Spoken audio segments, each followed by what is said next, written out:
Uno de los problemas actuales que tiene el AMBA y específicamente la ciudad de Buenos Aires es el boom inmobiliario moderno, las nuevas construcciones, la cantidad de nuevos edificios y diferentes tipos de construcciones que se están haciendo actualmente, que justamente están, digamos, barriendo, quizás es un verbo bastante fuerte, pero que es así, están, digamos, dejando de lado todo tipo de patrimonio histórico, construcciones que antes eran muy importantes para la estética, para la infraestructura de la ciudad, ¿sí? Y esto justamente trae un problema con muchas consecuencias que hoy vamos a estar hablando, porque justamente existen asociaciones dedicadas a poner luz sobre estos hechos, ver qué pasa y también intentar que estas construcciones no dañen el patrimonio que tenemos y que debería estar protegido.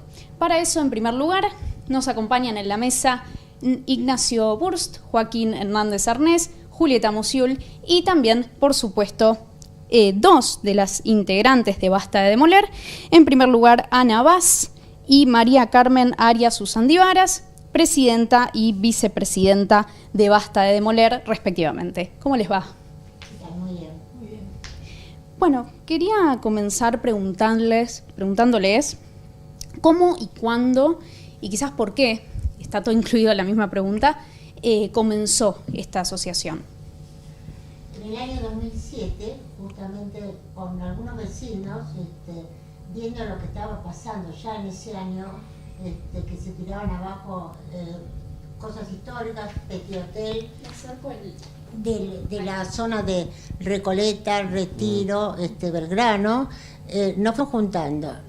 Y empezamos, eso en el 2007, y hasta el 2011 estuvimos ya actuando en defensa del patrimonio, y en el 2011 pongo como una fecha que tenemos la constitución de la asociación con la personería jurídica. Pero ya estaba desde el 2007, tuvimos que recurrir a la justicia.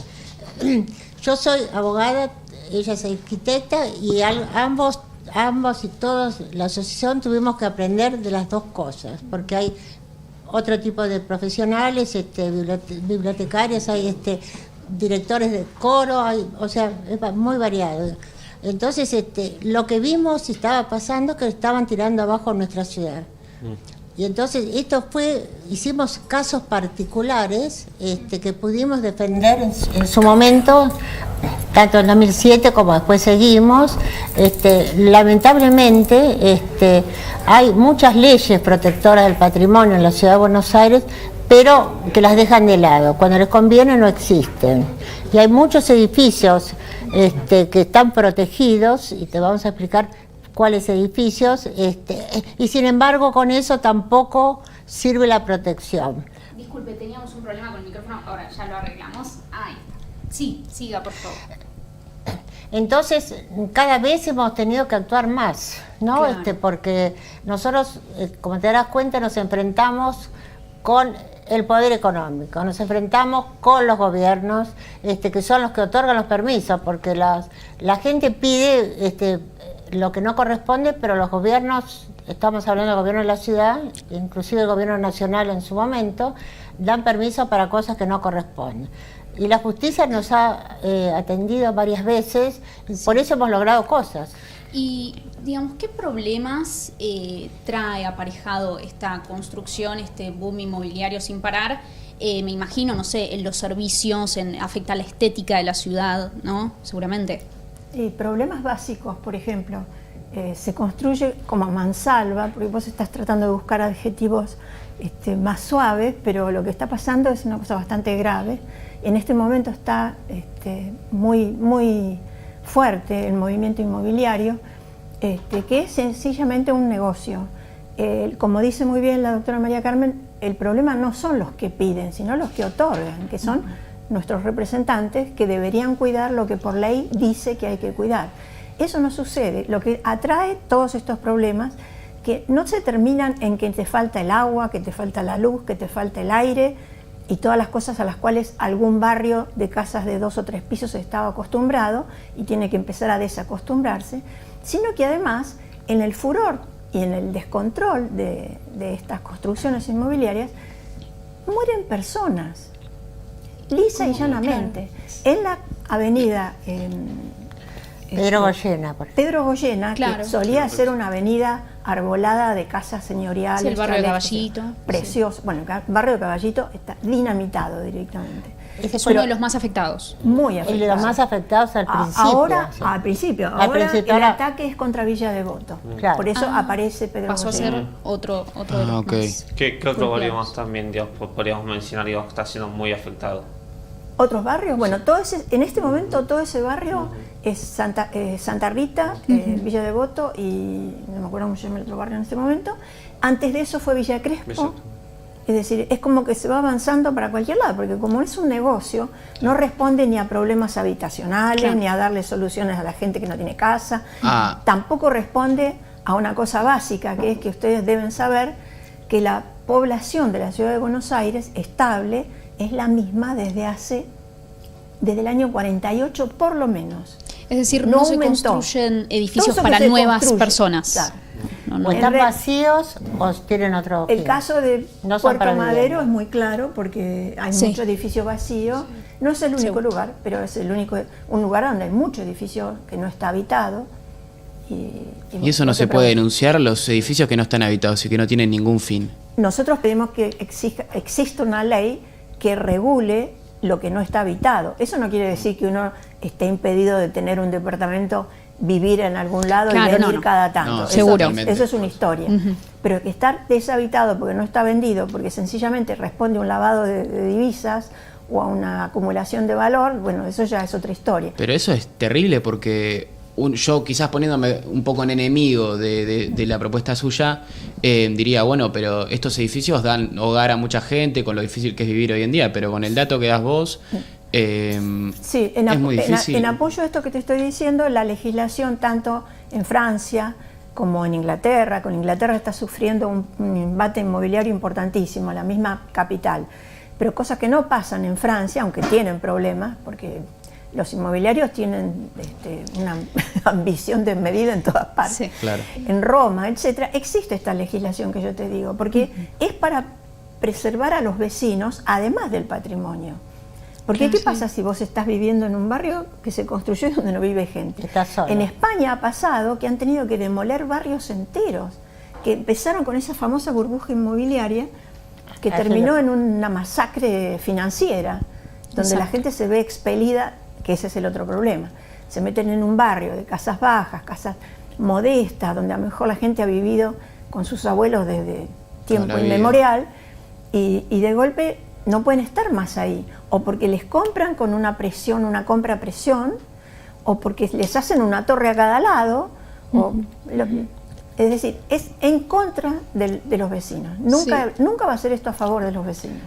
En Y- realidad, el constructor debiera, antecedente, debiera sentarse con los vecinos y decir, mira, yo voy a hacer esto, y ustedes tal cosa. Y yo les digo, a mí me estás quitando la luz, a vos, en fin, no sería como eso lo hacen, y vos ves, ya te contó ella, cómo se rompen las paredes medianeras, cómo caen, cómo los obreros y todo lo demás. Pero aparte de una cosa que tiene que ver con la identidad que es lo que nosotros preservamos, porque si no, si vos llenás la ciudad de Buenos Aires de torres, le da lo mismo estar en Buenos Aires que en Sí. cualquier lugar. Sí, muchas Entonces, veces, perdón, no, en ese sentido tienen las mismas construcciones, hay diseños muy monótonos, los mismos colores, uniformes. Se No pierde tienen la, identidad. Claro.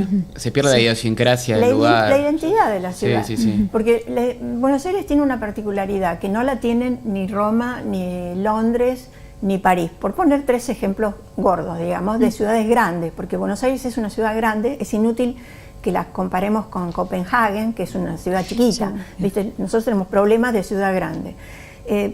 La construcción en Buenos Aires, por el efecto migratorio tan variado que ha habido, es absolutamente ecléctica. Ustedes anden caminando incluso por el mismo centro. Uno de los lugares que es bastante homogéneo es la Avenida de Mayo, porque se hizo prácticamente todo al mismo tiempo. Pero todo el resto de la ciudad es un edificio que es normando, neoclásico, Claro. Art Deco, Cada uno en Beaux-Arts, sus de todo. vanguardias, digamos, artísticas. aplicada, y nadie se enojaba por eso, porque en realidad Hasta la arquitectura ferroviaria, que es tan característica. La de las linda. escuelas, la de los escuelas. hospitales. Sí, Donde yo, se- perdón, les Sí. quería preguntar que cuántas construcciones hoy en día están protegidas, si es que hay, y cómo es el proceso para que Bueno, un edificio les esté protegido trato y de, no se pueda de demoler. hacérselos reducido porque es bastante complejo Sí. el asunto. Les cuento que en este momento la única protección firme que se puede hacer de un edificio es por medio de la legislatura de Buenos Aires, que tiene que disponer una ley que diga esto no se toca. O se toca poquito o se toca mucho, porque hay grados para Ok, bien. protegerlo. Eso por un lado.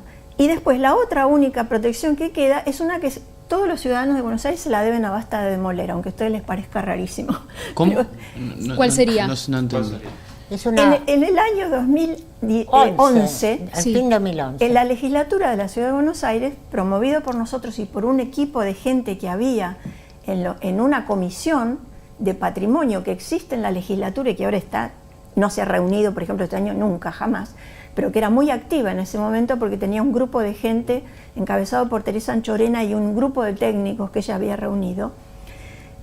Con este conjunto de gentes elaboramos un proyecto de ley que decía que cualquier edificio que estuviese construido antes de 1941, elegida esa fecha porque es el año del primer catastro, no es por otra cosa, ¿no?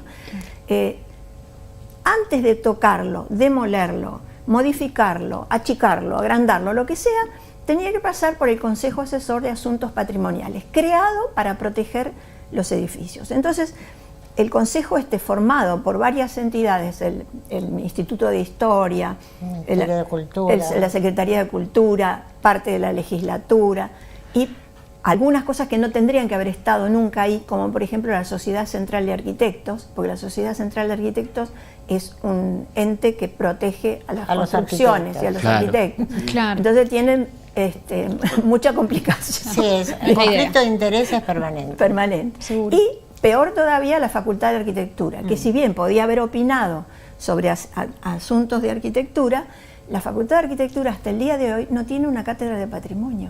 Entonces, ¿qué hace opinando del patrimonio en un lugar donde se lo intenta proteger una facultad que no le importa el patrimonio? Porque no tiene una cátedra de patrimonio.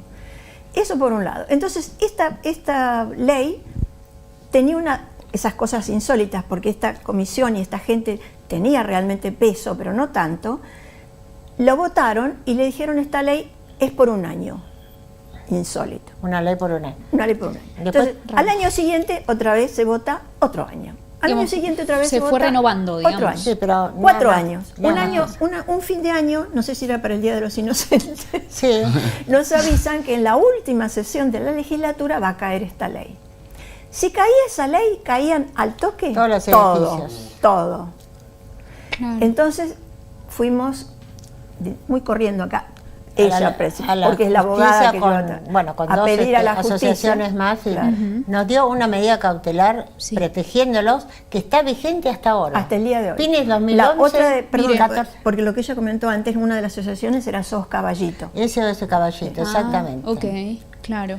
Así que gracias a esa medida, que está el vigente gobierno hasta cada hoy. 2x3 quiere decir que ya cumplió, que no cumplió, sigue vigente esto no poder hacer las cosas sin pasar por el CAP. Sí. Otra cosa es lo que es este CAP, pero bueno, eso es otra cosa. Sí, tal vez una pregunta que me parece importante hacer es cómo era, digamos, ustedes para organizar sabiendo que les corría el tiempo, sabiendo que todo el tiempo tiene que estar año por año renovando esa ley. Mira, digamos, vos sabés qué que complicaciones ella en el había. placar tiene un casco de bomberos y yo tengo una manguera. Y todos los otros, porque no se vayan a creer que todos los de Basta de demoler tienen la edad nuestra. Hay mucha gente joven, por suerte, que aparece y tiene ganas de defender el patrimonio, la identidad y lo que para mi gusto es la conservación de la sociedad, porque si vos querés borrar el pasado, estás borrando la historia, borrás los edificios, nadie se acuerda qué pasó ni qué se hizo y qué es posible hacer. Entonces, por eso es importante conservar, no momificar, porque tampoco eso sirve, tiene que tener un uso para que eso suceda. Exacto. Claro. Así que bueno, ¿Y cómo salís hacemos, corriendo. ¿y cómo ¿viste? hacemos para unirnos, para hablar, para debatir, para generar quizás una ley? Porque quizás impulsando personas jóvenes como las que vos hablabas, y decir hacer un movimiento nuevo quizás para... Mira, lo que ha pasado que de todo este tiempo, en nosotros en el 2000, desde el 2006 que comenzamos hasta 2020, éramos nosotros. Claro. Nosotros, SOS Caballitos y los de Belgrano, el Bajo Belgrano, Sí, nada más. Nada más. Eran, los de SOS Caballito y Bajo Belgrano eran vecinos atacados por el problema Y la inmobiliario. cantidad, claro. Lo nuestro era, nosotros somos todos, como ella contó al comienzo, de cada rancho un paisano, pero que nos interesa conservar la identidad de la ciudad y el Por patrimonio eso de la corremos ciudad. de un lado, de un lado para otro. Y Claro. para contestarle a él que dice, ¿cómo hace? Ah, no, a vos, perdón. ¿Cómo hacemos? Porque la gente nos llama, Claro. nos manda mail. Ahora en las redes dice, se están tirando esa casa. Así, Claro. No, nos enteramos antes. Los últimos años en todos los barrios ha aparecido gente interesada, por eso es que pueden avisar, está pasando esto, pasa lo otro. Claro. A veces lo perdemos igual, pero estamos sabiendo y estamos denunciando. Bueno, y en ese caso, y seguramente usted, María Carmen, como bueno, ejerce la abogacía, me imagino que ¿cómo, digamos, sería el proceso desde que a ustedes les avisan? Les llega un aviso de en un barrio está pasando tal cosa. ¿Cómo se inicia ese proceso hasta por lo menos intentar? Siempre tratamos de hablar con los responsables, sea el gobierno, de las empresas muy pocas veces hemos podido llegar, pero o pidiendo información por la ley 104 de Derecho a la Información Pública, y si no, y bueno, si 2 o 3 pasos no tenemos respuesta, si están las cosas dadas y están violando una ley, porque nosotros vamos a la justicia. Porque ha sido la única forma, bueno, hay muchos más después, pero quiero decir que ha sido la única forma que se ponga en el tapete este tema. Porque entonces cada 2 por 3 si salió una cautelar y la gente ya sabe lo que es una cautelar y que Claro. no puedo tirar esto, no puedo tirar lo otro. Pero es una cosa diaria esto. No sé si tenemos tiempo, me gustaría contarle 3 episodios de los Sí. muchísimos en los cuales tuvimos en algunos éxitos y en otros unos rotundos fracasos. Sí, cuente sobre su organización, sí, sí. Uno, por ejemplo, es el Centro Cultural Recoleta, con La Barranca. Ujú. Esa plaza, Que se llama Intendente Alvear. el nombre verdadero de la plaza es Plaza Intendente Alvear. Por eso esta época no solo es muy peligrosa por el calor, sino porque estos hechos suceden siempre en enero y en febrero, donde los depredadores piensan que no hay nadie mirando. Un día pasa el que era nuestro expresidente, un músico, Santiago Puzo, pasa por La Barranca, abajo de la plaza, y ve unas topadoras que lo están sacando. La sacaron íntegra la barranca. Terrible. Santiago salió corriendo, bueno, nosotros hablas con un fiscal, hablas con movilizás todo enseguida y se averigua qué pasa. ¿Qué iban a hacer? La entrada de subte, que hoy está al lado de la Facultad de Derecho, la querían hacer ahí, para que fuera un shopping junto con el shopping mall, etc. Bueno, fuimos a la justicia y Antes nos dio, ya en diciembre tuvimos una medida precautelar, después dieron la medida ratificaron. y había muchos antecedentes para demostrar que la estación no tenía que estar ahí. La estación tenía que estar al lado de la Exacto. Facultad de Derecho, que era donde estaba prevista, porque no era que se nos ocurre a nosotros que tiene que estar en otro No, lado. por supuesto. Además ese es un área de protección histórica que tiene sus limitaciones. No se podían remover los canteros, las luminarias, ni tocar el parque que era de Tais. el parque que era de Tais, todo Claro, eso. nada de lo que se había hecho en ese momento se Nada, podía, claro. básicamente. Y después otro de los casos que también tiene una particularidad y a nosotros nos llena de mucho orgullo. Sí, no hay problema, rápidamente Sí, y es ya el cerramos del- con eso. Sí. El de la cortada donde está el picadero, el Teatro del Picadero. Ujú. ¿La conocen ustedes esa cortada? Bueno, eso en realidad es el recorrido de una entrada de trenes de principios de siglo. Y quedó de como la- una callecita. ¿Cómo se llama? La Porteña. La Porteña, Está por ahí ese salía camino. la sí. Porteña, que ahí entraba, ahí había una estación y salías por Callao y seguía. Ahí había una fábrica de baterías que, como todas las fábricas que se hacían en el centro, tenían un arquitecto con mucho vuelo y le había hecho un frente y era realmente una cosa que se podía tratar de preservar. Pero eso no era el objetivo principal, sino que ahí se empezó a reunir el teatro en la época de la dictadura. Y que incluso le pusieron una bomba y los hicieron cuando hicieron Jesucristo Superstar. Y bueno, es un lugar emblemático, no solamente por los ladrillos que lo envuelven, sino por la historia que tiene. De resistencia. Tal Exacto. cual. Entonces, en un determinado momento, un arquitecto muy famoso iba a construir una cosa sobre Corrientes y compró esto para construir ahí. El arquitecto famoso era un señor muy inteligente. Nosotros tenemos nuestros problemas porque era un gran desarrollador, pero era un arquitecto, no era un desaforado para nada. Entonces hicimos unas reuniones con esta gente. Con artistas también. Con artistas de teatro, artistas, los ok. artistas de esa Sí. época, y con la gente del gobierno de la ciudad. Y se llegó a un acuerdo, entonces se preservó ese edificio. Ustedes van ahora, van a ver, está el teatro, está precioso el teatro, la calle, que era una porquería, ahora está toda Súper arreglada. hermosa, así que Mire. es un gran triunfo ese. Bueno, con esa buena noticia nos vamos ya. Así que les agradecemos mucho a las dos Muchas gracias por por su invitarnos. testimonio Muchísimas y su actividad, que vale mucho. Bueno.